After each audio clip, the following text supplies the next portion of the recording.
N.D. Appachan ji, Rosa Kuti teacher ji, P.K. Jayalakshmi ji, Majid ji, T.J. Isaac ji, other leaders of the UDF, friends from the press, I'd like to welcome all of you here today. Sri K.C. Venugopal ji, അതുപോലെ തന്നെ UDF-ന്റെ ഏറ്റവും പ്രധാനപ്പെട്ട നേതാക്കളെ, പ്രിയപ്പെട്ട മാധ്യമ സുഹൃത്തുക്കളെ, ഇവിടെ വന്നിട്ടുള്ള എല്ലാവരെയും ഞാൻ സ്വാഗതം ചെയ്യാൻ ആഗ്രഹിക്കുന്നു. First of all, I'd like to congratulate you on the excellent performance here in the Panchayat elections. ആദ്യമായി ഇവിടുത്തെ പഞ്ചായത്ത് തെരഞ്ഞെടുപ്പിൽ നിങ്ങൾ നൽകിയ മികച്ച പെർഫോമൻസിന്, നിങ്ങളുടെ മികച്ച പ്രകടനത്തിന് നിങ്ങളെ എല്ലാവരെയും ഹാർദമായി അനുമോദിക്കാൻ ഞാൻ ആഗ്രഹിക്കുന്നു. This would not have been possible without your hard work and your commitment. So I thank you for that.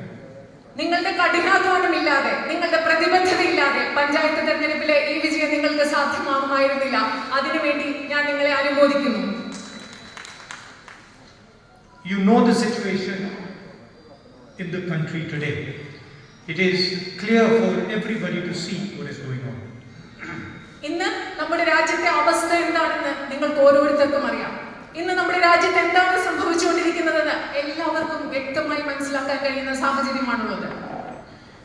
India is being run by the Prime Minister in the interest of 2 or 3 big businessmen. ഇന്ത്യയെ മുൻപോട്ട് കൊണ്ടുപോകുന്ന, ഇന്ത്യയെ ഭരിക്കുന്ന പ്രധാനമന്ത്രി ഇന്ത്യയെ മുൻപോട്ട് കൊണ്ടുപോകുന്നത് 2 or 3 ബിസിനസ്സുകാരുടെ ലക്ഷ്യങ്ങളും താല്പര്യങ്ങളും മാത്രം മുൻനിർത്തിയാണ്. Every single industry today has a monopoly controlled by 3 or 4 people. നമ്മുടെ രാജ്യത്തെ ഏറ്റവും പ്രധാനപ്പെട്ട ഓരോ വ്യവസായത്തിലും ഇന്ന് ഈ 3 or 4 ബിസിനസ്സുകാരുടെ കുത്തകയും നിയന്ത്രണവുമാണ് നമ്മുടെ രാജ്യത്തെ എല്ലാ വ്യവസായങ്ങളിലും ഇന്ന് നടന്നുകൊണ്ടിരിക്കുന്നത്. You look at telecoms, you look at power, you look at infrastructure, airports, ports. Every single thing in India is controlled by limited number of people, 4 or 5 people. നിങ്ങൾ ഈ രാജ്യത്ത് നോക്കുക, ടെലികോം, വൈദ്യുതി, അതുപോലെ അടിസ്ഥാന സൗകര്യങ്ങൾ, തുറമുഖങ്ങൾ, എയർപോർട്ടുകൾ, ഇതെല്ലാം ഈ കുറച്ചാളുകളുടെ, പരിമിതരായ കുറച്ചാളുകളുടെ നിയന്ത്രണത്തിലാണ് നമ്മുടെ രാജ്യത്ത് നടന്നുകൊണ്ടിരിക്കുന്ന സാഹചര്യമാണ് നമുക്ക് കാണാൻ സാധിക്കുന്നത്. And some years ago, I noticed that there was an attempt to attack India's farmers. കുറച്ച് വർഷങ്ങൾക്ക് മുമ്പ് ഞാൻ ശ്രദ്ധിക്കുകയുണ്ടായി, നമ്മുടെ രാജ്യത്തെ കർഷകരെ ആക്രമിക്കാനുള്ള ഒരു ശ്രമം അവിടെ ഉണ്ടായിരുന്നു. It started in Bhatta Parsol and in Yamgiri. അത് ഭട്ട പർസോളിലാണ് നടന്നത്. Where farmers' land was just being taken away. അവിടെ കർഷകരുടെ ഭൂമി അവരിൽ നിന്ന് എടുത്തു മാറ്റപ്പെടുകയായിരുന്നു. And I realized this when one day in Bhatta Parsol, near Bhatta Parsol, a woman came to me and she said to me, they took my land without even telling me. Bhatta Parsol ഞാൻ ഉണ്ടായിരുന്ന സമയത്ത് ഒരു സ്ത്രീ എന്നെ അടുത്ത് വന്നു. അവർ എന്നോട് പറഞ്ഞു, എന്റെ ഭൂമി എന്നോട് ചോദിക്കാതെ, എന്നോട് അറിയിക്കാതെ, ഞാൻ അറിയാതെയാണ് എന്റെ ഭൂമി അവർ ഏറ്റെടുത്തത്.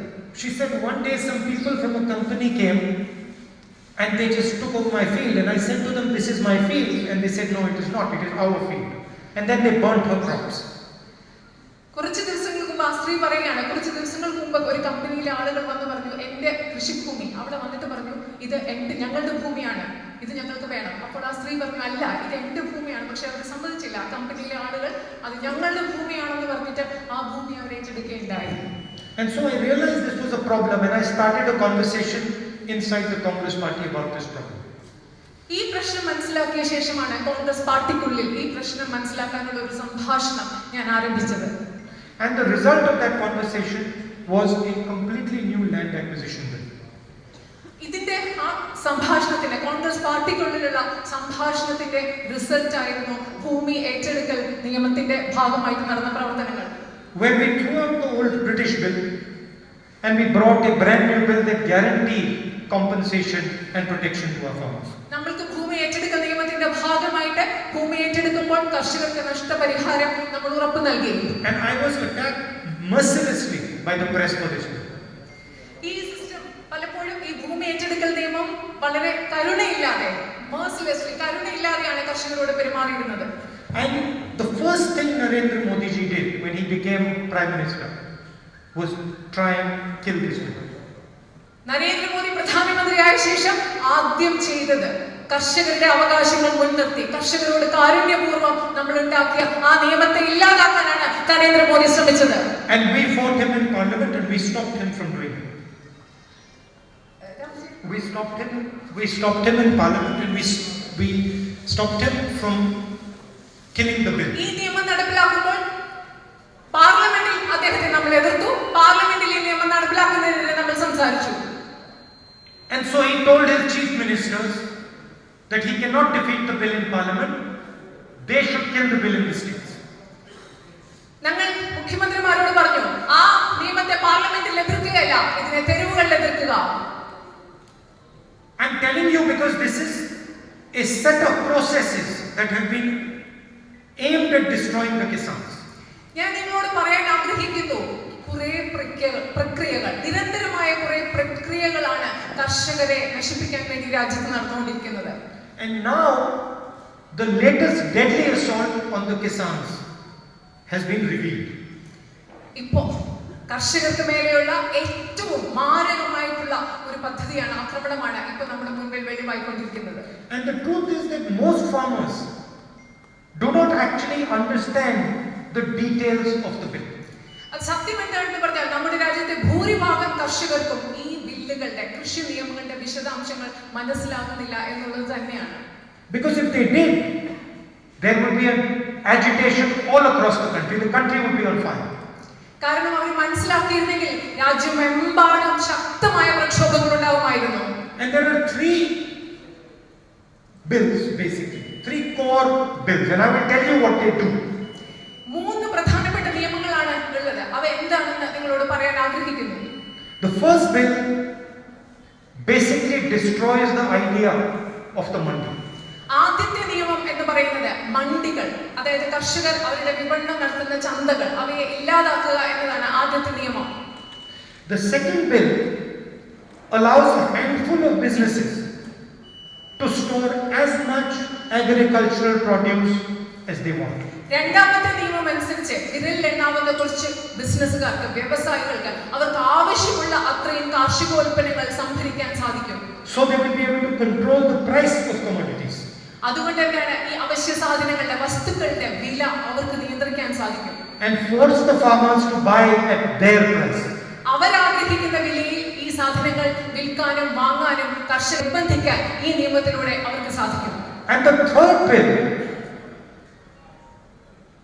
basically says that farmers cannot go to court to protect themselves. മൂന്നാമത്തെ നിയമം പറയുന്നത് കർഷകർക്ക് ഒരു പ്രശ്നമുണ്ടായാൽ അവരുടെ അവകാശങ്ങൾ സംരക്ഷിക്കാൻ വേണ്ടി അവർക്ക് കോടതിയിലേക്ക് പോകാൻ സാധിക്കില്ല. And the basic idea is to hand the agricultural system of this country to 3 or 4 business people. ഇതിന്റെ അടിസ്ഥാന ആശയം എന്ന് പറയുന്നത് ഈ രാജ്യത്തെ കാർഷിക വ്യവസ്ഥയെ 2-3 ബിസിനസ്സുമാരുടെ കയ്യിലെ വ്യവസായികൾക്ക് കൊടുക്കുക, തീരെഴുതി കൊടുക്കുക എന്നുള്ളതാണ് ഈ 3 നിയമങ്ങളുടെ പിന്നിലെ അടിസ്ഥാന ആശയം. You know, in World War II, when Germany attacked Britain, the British Air Force, new Air Force, fought off the Germans. രണ്ടാം ലോക മഹായുദ്ധകാലത്തിൽ ജർമ്മനി ബ്രിട്ടനെ ആക്രമിച്ച സമയത്ത് ബ്രിട്ടീഷ് എയർഫോഴ്സ് ജർമ്മനിക്കെതിരെ പോരാടി. And they saved Britain from German attack. അവരാണ് German ആക്രമണത്തിൽ നിന്ന് ബ്രിട്ടനെ രക്ഷിച്ചത്. And after the Battle of Britain, the British Prime Minister Churchill made a speech where he said, "Never was so much owed by so many to so few." ഈ ആക്രമണത്തിന് ശേഷം, ബ്രിട്ടീഷുകാർ German ആക്രമണത്തിൽ നിന്ന് രക്ഷിച്ച ശേഷം, ചർച്ചിൽ, ബ്രിട്ടീഷ് പ്രധാനമന്ത്രിയായിരുന്ന ചർച്ചിൽ, അദ്ദേഹം ഒരു പ്രസംഗത്തിൽ ഒരു കാര്യം പറയുകയുണ്ടായി. ഒരിക്കലും ഇത്ര മാത്രം കുറച്ചു പേർക്ക് നൽകിയിരുന്നില്ല. അത് തെറ്റാണെങ്കിൽ ക്ഷമിക്കണം. Never was so much owed by so many to so few. ഒരിക്കലും ഇത്രയധികം കാര്യങ്ങൾ ഒരുപാട് ആളുകൾ കുറച്ചു ആളുകൾക്ക് വേണ്ടി കടപ്പെട്ടിരുന്നില്ല. അതായത് ഇത്രയധികം കാര്യങ്ങൾ കുറച്ചു മനുഷ്യർക്കായി മാത്രം നമ്മൾ ഒരിക്കലും കടപ്പെടുന്ന ഒരു അവസ്ഥ ഉണ്ടായിരുന്നില്ല. അതാണ് ചർച്ചിൽ പറഞ്ഞത്. So somebody should make a speech in the Indian Parliament and they should say, never was so much stolen by so few from so many. ഇന്നത്തെ ഇന്ത്യൻ പാർലമെന്റിൽ ആരെങ്കിലും ഒരു പ്രസംഗം പറയണം, ഇന്ത്യയുടെ ചരിത്രത്തിൽ ഒരിക്കലും ഇത്ര മാത്രം ഒരുപാട് ആളുകളിൽ നിന്ന് കുറച്ചുപേർ മോഷ്ടിച്ചെടുത്തിരുന്നില്ല എന്ന് നമ്മുടെ ഇന്ത്യൻ പാർലമെന്റിൽ ആരെങ്കിലും ഉറക്കെ പറയുന്ന ഒരു കാലഘട്ടം നടത്തുന്നത്. Friends, 5 to 10 people are stealing because that is what is happening. Every single farmer's produce. So They are stealing from every single worker who works on the farms. They are stealing from every single person who works in the mandis. They are stealing from every truck driver who takes the wheat from the farm to the mandi. That is what is happening. സുഹൃത്തുക്കളെ, നിങ്ങളൊന്ന് മനസ്സിലാക്കണം, ഇവിടെ സംഭവിക്കുന്നത് എന്താണെന്ന് വെച്ചാൽ 5 മുതൽ 10 വരെയുള്ള കുറെ ആളുകൾ ഇവിടുത്തെ ഓരോ കർഷകരിൽ നിന്നും മോഷ്ടിച്ചുകൊണ്ടിരിക്കുകയാണ്. ഞാനത് അടിവരയിട്ട് പറയാൻ ആഗ്രഹിക്കുന്നു, മോഷ്ടിച്ചുകൊണ്ടിരിക്കുകയാണ്. ഓരോ കർഷകന്റെയും ഉൽപാദന വസ്തുക്കൾ അവർ മോഷ്ടിക്കുകയാണ്. വീറ്റിന് ഗോതമ്പിനെ കൊണ്ടുപോകുന്ന ട്രക്കിൽ നിന്ന് അവർ മോഷ്ടിക്കുകയാണ്. ഓരോ കർഷകരിൽ നിന്നും വിരലിലെണ്ണാവുന്ന കുറച്ച് ആളുകൾ അവരുടെ ഉൽപ്പന്നങ്ങൾ മോഷ്ടിക്കുന്ന അവസ്ഥയാണ് ഇന്ന് ഈ രാജ്യത്ത് നടന്നുകൊണ്ടിരിക്കുന്നത്. And the Prime Minister of India is organizing the robbery. അത് മാത്രമല്ല, ഈ കൊള്ളത്തരം ആസൂത്രണം ചെയ്യുന്നത്, സംഘടിപ്പിക്കുന്നത് ഈ രാജ്യത്തിന്റെ പ്രധാനമന്ത്രിയാണ്. So it is our duty to tell the farmers of India what is being done to them. It is the duty of the UDF and the Congress Party. അതുകൊണ്ട് ഇത് നമ്മുടെ ഉത്തരവാദിത്തമാണ്, UPAയുടെയും കോൺഗ്രസിന്റെയും ഉത്തരവാദിത്തമാണ് ഈ രാജ്യത്തെ കർഷകരോട് പറഞ്ഞ് മനസ്സിലാക്കുക അവർക്കെതിരെ എന്താണ് ഈ രാജ്യത്ത് നടന്നുകൊണ്ടിരിക്കുന്നത് എന്ന വസ്തുത. Because this is not just a crime against farmers, it is a crime against India. നമ്മുടെ കർഷകർക്കെതിരെ നടക്കുന്ന ഏത് പ്രവൃത്തിയും, കർഷകർക്കെതിരെ നടക്കുന്ന ഏത് ആക്രമണവും, ഏത് പ്രശ്നവും അത് ഇന്ത്യക്കെതിരെയുള്ള പ്രശ്നമാണ്. അതുകൊണ്ട് നമ്മുടെ കർഷകരെ ഈ കാര്യങ്ങൾ നമ്മൾ വ്യക്തമായി പറഞ്ഞ് മനസ്സിലാക്കണം. You will ask, but why is the Prime Minister doing this? നിങ്ങൾ ഒരുപക്ഷെ ചോദിച്ചേക്കാം, എന്തുകൊണ്ടാണ് നമ്മുടെ പ്രധാനമന്ത്രി ഇത് ചെയ്യുന്നത്? He is doing this because the people who he is gifting India's agriculture to control the media and do all his marketing for him. എന്തുകൊണ്ടാണ് പ്രധാനമന്ത്രി ഇത് ചെയ്യുന്നത് നിങ്ങൾക്കറിയാമോ? ആർക്കു വേണ്ടിയാണോ ഈ രാജ്യത്തെ കർഷക വ്യവസ്ഥയെ അദ്ദേഹം തീരെത്തി കൊടുക്കുന്നത്, ആ മനുഷ്യരാണ് ഇവിടുത്തെ മാധ്യമങ്ങളെ നിയന്ത്രിക്കുന്നത്. അദ്ദേഹത്തിന് വേണ്ട പണം നൽകുന്നത് ആ മനുഷ്യരാണ്. അതുകൊണ്ടാണ് അവർക്ക് വേണ്ടി ഇന്ത്യയുടെ പ്രധാനമന്ത്രി ഇത് ചെയ്യുന്നത്. The day these 5-10 businessmen decide that the Prime Minister cannot come on their TV channels is the day the Prime Minister is finished. ഏത് ദിവസമാണോ ഈ പറയുന്ന 5 മുതൽ 10 വരെ മാധ്യമത്തിലുള്ള ആളുകൾ തീരുമാനിക്കുന്നത്, മാധ്യമങ്ങളുടെ ഉടമസ്ഥരായ ആളുകൾ തീരുമാനിക്കുന്നത് ഞങ്ങൾ ഈ പ്രധാനമന്ത്രിക്ക് ഞങ്ങളുടെ TV ചാനലുകളിൽ വരാൻ പറ്റില്ല, അതായിരിക്കും അന്നത്തോടുകൂടിയായിരിക്കും പ്രധാനമന്ത്രിയുടെ കാര്യങ്ങൾ അവസാനിക്കുക. Very simple deal. You give us India's wealth, we will give you access to television and media. വളരെ ലളിതമാണ് ഈ കാര്യം. നിങ്ങൾ പ്രധാനമന്ത്രിയുമായിട്ട് അവർക്കുള്ള ഉടമ്പടി വളരെ ലളിതമാണ്. നിങ്ങൾ ഇന്ത്യയുടെ സ്വത്ത് ഞങ്ങൾക്ക് നൽകുക, നിങ്ങൾക്ക് ഞങ്ങളുടെ മാധ്യമങ്ങളിൽ, ഞങ്ങളുടെ ടെലിവിഷനിൽ, ഞങ്ങളുടെ മീഡിയയിൽ നിങ്ങൾക്ക് സാന്നിധ്യം നൽകും, പ്രവേശനം നൽകും. ഇതാണ് ഇവർ തമ്മിലുള്ള ഉടമ്പടി. It is our duty to tell the people of India that this is what is happening to them. നമ്മുടെ ചുമതലയാണ്, നമ്മുടെ കടമയാണ് ഈ രാജ്യത്തെ ജനങ്ങളോട് പറഞ്ഞ് മനസ്സിലാക്കുക ഇതാണ് നമ്മുടെ രാജ്യത്ത് നടന്നുകൊണ്ടിരിക്കുന്നതെന്ന്. Coming to Kerala, you know what the left front has done to this state. കേരളത്തിലേക്ക് വരുമ്പോൾ നിങ്ങൾക്കറിയാം ഇടതു മുന്നണി ഈ കേരളത്തിൽ എന്താണ് ചെയ്തുകൊണ്ടിരിക്കുന്നത്, എന്താണ് ചെയ്തിട്ടുള്ളത് എന്ന് നിങ്ങൾക്കറിയാം. You know how the BJP is trying to ensure that they are helped. നിങ്ങൾക്ക് ഉറപ്പാണ്, നിങ്ങൾക്ക് മനസ്സിലാക്കാൻ സാധിക്കും BJP അവർ അധികാരത്തിൽ ഇരിക്കാൻ എന്താണ് ഉറപ്പുവരുത്തിക്കൊണ്ടിരിക്കുന്നത് നിങ്ങൾക്ക് മനസ്സിലാക്കാൻ സാധിക്കും. Every single opposition government, the CBI and the ED is used aggressively. എല്ലാ സ്ഥാപനങ്ങളും CBI പോലെയുള്ള എല്ലാ സ്ഥാപനങ്ങളും വളരെ അഗ്രസീവായിട്ട് ആക്രമണോത്സുകമായിട്ട് BJP ഉപയോഗിച്ചുകൊണ്ടിരിക്കുകയാണ്. There is no such thing happening in Kerala. അങ്ങനെ ഒരു സംഭവം കേരളത്തിൽ നടന്നിട്ടില്ല. There is no such pressure being put on the government of Kerala by Narendra Modi. അങ്ങനെ ഒരു സമ്മർദ്ദം കേരളത്തിലെ ഗവൺമെന്റിന്റെ മേൽ നരേന്ദ്രമോദി ഗവൺമെന്റ് ഇതുവരെ ചെലുത്തിയിട്ടില്ല. CBI, ED, they're very relaxed about the cases in Kerala. CBIയും EDയും കേരളത്തിലെ കേസുകളെ പറ്റി വളരെ റിലാക്സ്ഡ് ആണ്. അവർ ഒരു സമ്മർദ്ദവും കേരള ഗവൺമെന്റിന്റെ മേൽ ചെലുത്തുന്നില്ല. And this is not hidden. The whole of Kerala knows it. It's obvious. ഇത് ഒളിച്ചു വെക്കുന്ന കാര്യമല്ല. കേരളത്തിലുള്ള മുഴുവൻ കേരളത്തിനും അറിയാവുന്ന കാര്യമാണ്. Now we have an assembly election coming. ഇപ്പോ നമ്മുടെ മുൻപിൽ ഒരു നിയമസഭാ തെരഞ്ഞെടുപ്പ് വരുന്നുണ്ട്. It is an election of ideologies. അത് പ്രത്യയശാസ്ത്രങ്ങളുടെ ആശയങ്ങളുടെ ഒരു തെരഞ്ഞെടുപ്പാണ്. Ideology of the UDF versus the ideology of the LDF and the ideology of the RSS. UDFന്റെ പ്രത്യയശാസ്ത്രം, UDFന്റെ ആശയ സംഹിത, ഇടതുപക്ഷ മുന്നണിയുടെ ആശയ സംഹിത, അതിനും എതിരെ UDFന്റെ ആശയ സംഹിതയ്ക്കെതിരെ ഇടതുപക്ഷ മുന്നണിയുടെ ആശയ സംഹിതയും RSSന്റെ പ്രത്യയശാസ്ത്രവും, ഈ പ്രത്യയശാസ്ത്രങ്ങളുടെ ഏറ്റുമുട്ടലാണ് വരുന്ന നിയമസഭാ തെരഞ്ഞെടുപ്പ്. Just do a simple thing. ഒരു ലളിതമായ ഒരു കാര്യം ചെയ്യുക.